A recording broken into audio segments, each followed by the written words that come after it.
இலங்கை சிறையில் உள்ள தமிழக மீனவர்களை மீட்க வலியுறுத்தி ராமநாதபுரம் மாவட்டம் தங்கச்சிமடத்தில் மீனவர்கள் இன்று ரயில் மறியல் போராட்டத்தில் ஈடுபடப் போவதாக அறிவித்துள்ள நிலையில் அப்பகுதியில் 800க்கும் மேற்பட்ட போலீசார் குவிக்கப்பட்டிருக்கிறார்கள்.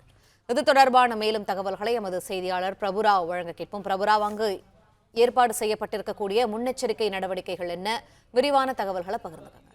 நிச்சயமாக இலங்கை கடற்படையினரால் எல்லை தாண்டி மீன்பிடித்ததாக ராமநாதபுரம் மாவட்ட மீனவர்கள் 60க்கும் மேற்பட்டோர் கைது செய்யப்பட்டு இலங்கை சிறையில் தடுத்து வைக்கப்பட்டுள்ளனர். இந்த மீனவர்களை உடனடியாக விடுதலை செய்ய வலியுறுத்தி மீனவர்கள் காலவரையற்ற வேலைநிறுத்தம் அறிவித்து இன்று 11வது நாளாக வேலைநிறுத்தம் தொடர்ந்து வரும் நிலையில் மீனவர்கள் தங்களது அடுத்த கட்ட போராட்டமாக இன்று மாலை சரியாக 4 மணிக்கு ராமேஸ்வரத்தில் இருந்து தாம்பரம் நோக்கி செல்லும் தாம்பரம் விரைவு ரயிலை தங்கச்சிமடம் யாகப்பா பள்ளிக்கு பின்புறம் இருக்கக்கூடிய ரயில்வே கேட் பகுதியை மறித்து ரயில் மறியல் போராட்டத்தில் ஈடுபட போவதாக முன்னதாக அறிவித்திருந்தால் இது தொடர்பாக மாவட்ட நிர்வாகம் சார்பில் இந்த ரயில் மறியல் போராட்டத்தை கைவிடுமாறு மாவட்ட நிர்வாகம் சார்பில் 2 முறை மீனவர்களுடன் பேச்சுவார்த்தை நடைபெற்றது. ஆனால் மீனவர்களின் பேச்சுவார்த்தை தோல்வியடைந்த அடுத்து மீனவர்கள் திட்டமிட்டபடி இன்று மாலை சரியாக 4 மணி அளவில் அந்த ரயில் மறியல் போராட்டத்தில் ஈடுபட இருக்கின்றனர். இதனையடுத்து போலீசார் தலைமை, அதாவது ஏடிஎஸ்பி சுப்பையா தலைமையில் 8 ஏடிஎஸ்பி அண்ட் 18 இன்ஸ்பெக்டர் மற்றும் 859 போலீசார், அதே போல் ரயில்வே போலீசார் என 800க்கும் மேற்பட்ட போலீசார் தற்போது தங்கச்சிமடம் ரயில் நிலையம், யாகப்பா பள்ளி பின்புறம் இருக்கக்கூடிய அந்த ரயில்வே கேட், பாமன் சின்னப்பாலம் ரயில்வே கேட், பாமன் புதிய ரயில் பாலம் உள்ளிட்ட பகுதிகளில்